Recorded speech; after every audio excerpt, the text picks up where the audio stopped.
We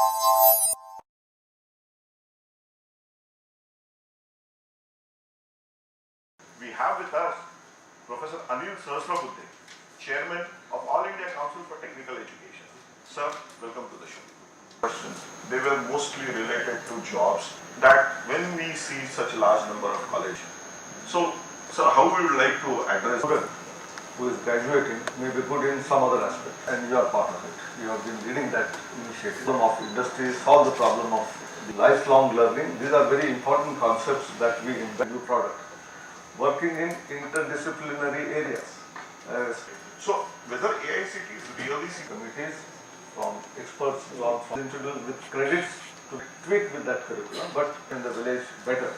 Even if this is done, this rote kind of a learning. how we can apply that knowledge to under what is known as Bloom's taxonomy. With discussion, interesting discussion with another personality. Thank you very much.